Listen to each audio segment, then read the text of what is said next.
This one's unlike anything you've seen before. In Uttarakhand, a region in northern India, there's a bizarre tradition tied to an ancient temple, where locals worship a powerful goddess, Bhairav Devi. The story goes, demons once haunted this land, and 4 wealthy families were desperate.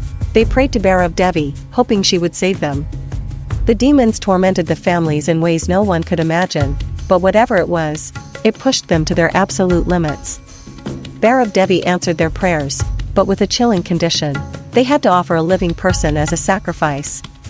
The families, having no other choice, reluctantly agreed. It was like a twisted fate, a sacrifice in name, but far more brutal in practice. Once the demons were driven away, the goddess gave them a new rule: no more human sacrifices. Instead, they'd throw stones, but there had to be blood, only then would the ritual be complete. So, every year, the stone throwing continues, with strict traditions and rituals that must be followed.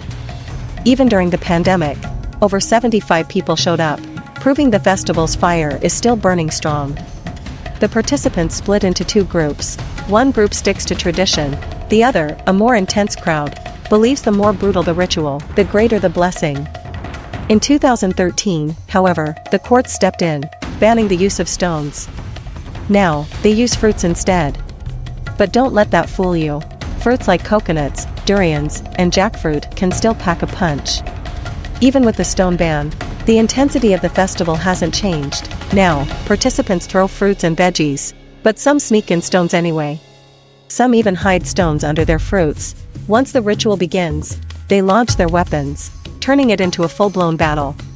The whole thing lasts only a few minutes, but the energy is intense. Both the participants and the crowd are fully hyped. Year after year, the event draws more and more people. Injuries are a given, some get seriously hurt, but the spirit of the festival is unstoppable. People keep coming back. You've got to admire their dedication. Though outsiders might judge the ritual, for the locals, it's much more than just a spectacle. It's a vital part of their culture and faith. Despite all the restrictions, more and more people attend every year. The ritual keeps going, and no matter how it changes, their belief remains rock solid. This festival is absolutely wild. Imagine people throwing flaming sticks at each other. It looks like an all-out war with fireworks. But trust me, don't even think about trying this yourself. You could end up seriously burned. There's an old Indian saying, "Play with fire, you're gonna get burned." It all goes down in Mangalore, a city in Karnataka, India, about 30 kilometers from Bangalore. Right next to a river, and beside that, there's a temple, the Durga Parmeshwari temple, where they honor goddess Durga. Now, here's the crazy part. This temple's history is nuts. A demon named Aranasura used to terrorize the land. He somehow got these insane supernatural powers, and no matter what creature you threw at him, be it cows, dogs, or even lions, none of them could beat him. He was wrecking everything in his path, just pure chaos everywhere. That's when goddess Durga stepped in. To defeat him, she turned herself into a stone statue. But as the demon tried to crush her, a massive swarm of bees showed up out of nowhere. Because bees don't have 2 or 4 legs, they weren't affected by his powers, and they took him down in no time at all. To celebrate the win, they built this temple, and every April, they hold this festival. It lasts for 8 days. But the real action? The firecracker fight. They call it Agni Kali, and let me tell you, it's intense. This happens on the second night of the festival. That night, the local men gather, shirtless, and head to the temple square for the battle. It's all about honoring goddess Durga, one of the most revered warrior gods in Indian mythology. People believe the gods love to see strength in action, so they throw fire at each other to show their toughness. First, they gather by the temple, then they go to the river to cleanse themselves. Afterward, they soak in hot springs. Honestly, they could totally turn this into a tourist attraction. Buy a ticket, add salt, milk, and vinegar to the mix, throw in some mud scrubs, maybe a little cupping and scraping, then finish off with a foot massage, and a back rub too, just to really round out the whole experience. After all that, they dress up the goddess statue in gold. People pray. The air is full of energy, drums are beating, and cheers fill the air. Then it's time for the firecracker showdown.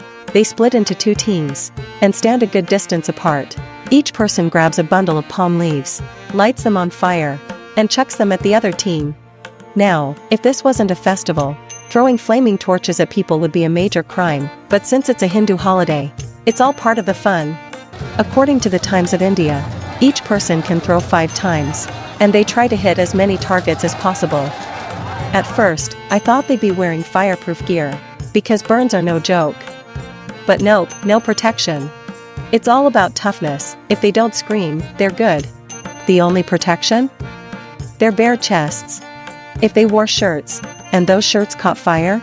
Yeah, that'd be a huge disaster. If someone does get burned, someone from the temple is ready with holy water to cool them off. There's also a referee on the scene. You can spot them by their white robes. They've got 2 jobs. 1, to keep track of the players. And 2, if things get too crazy, they jump in to break up the fights. Each round lasts about 15 minutes, then they race to the temple door to finish the last 5 minutes. And that's when the ritual wraps up. As for whether Goddess Durga enjoys watching all this, I'm not sure, but I know I had a blast watching it. Luckily for me, I didn't get burned. And just a heads up to anyone watching this, don't play with fire. Don't play with fire. Don't play with fire. I'm saying it 3 times for a reason. At first glance, this festival might sound like something straight out of a horror movie, a husband-hitting tradition. But hold on, don't jump to conclusions. It's far from what you might think. This isn't about violence, it's actually part of the legendary Holi festival. Known for its vibrant colors, and sometimes even called the Fox Festival, this isn't a standalone holiday. It's a centuries-old celebration that's deeply rooted in Indian culture. This event takes place in the Mathura region of northern India, where 2 villages come together in the spirit of unity and joy. But don't be fooled by the name, it's all about honoring the playful stories of Lord Krishna's youth. The festival uses rituals and symbolism, not to harm anyone, but to keep these ancient tales alive. It's all in good fun. The festival's name? Ladamaru Festival, loosely translating to the Festival of Sticks. But, again, let's be clear, this is not about hitting anyone. The sticks used here are symbolic, a way to celebrate tradition while staying lighthearted. As you might imagine, Holi celebrations vary across India, with different regions adding their own twists. In some places, the festivities go on for several days, with different rituals on each day, ranging from bonfires to fireworks that symbolize the victory of good over evil. In other areas, it marks the end of winter and the arrival of spring. In Mathura, however, the festival has a rich and fascinating history, rooted in ancient stories that are still cherished by locals today. Now, let's talk about the story behind the festival. There are 2 popular versions, both featuring the mischievous Lord Krishna. In one version, Krishna, a dark-skinned boy, was worried that his childhood friend Radha, a fair-skinned girl, wouldn't be interested in him because of his appearance. His mother, ever the encourager, said, "Don't doubt yourself. Go talk to her, and let her know how you feel." So, Krishna nervously approached Radha, and their relationship blossomed from there. But how does the hitting part fit into all this? Well, one version tells of Krishna and his friends visiting Radha's house, and acting a little foolish, showing off, as young men often do. Radha's relatives overheard, thinking the boys were being disrespectful, and chased them away with sticks. That's the scene that the Mathura festival reenacts. A playful exchange, nothing more, just a fun way to keep the spirit of Krishna's youth alive. In another version, Krishna, the playful prankster, wanted to smear color on Radha, as part of the traditional Holi celebration.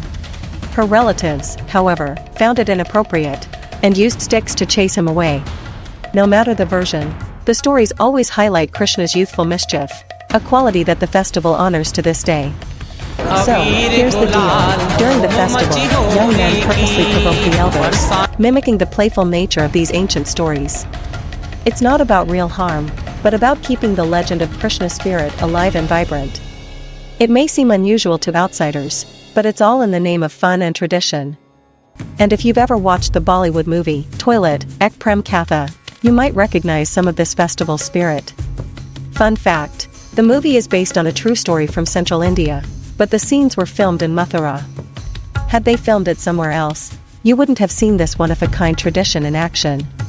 To sum it up, this festival might seem strange or quirky to the uninitiated, but it's a deeply rooted part of India's cultural fabric. It's a way of remembering Krishna's mischievous side, while celebrating joy, unity, and tradition. I hope you enjoyed this wild journey into India's rich cultural history. Let me know your thoughts in the comments below. I'd love to hear what you think.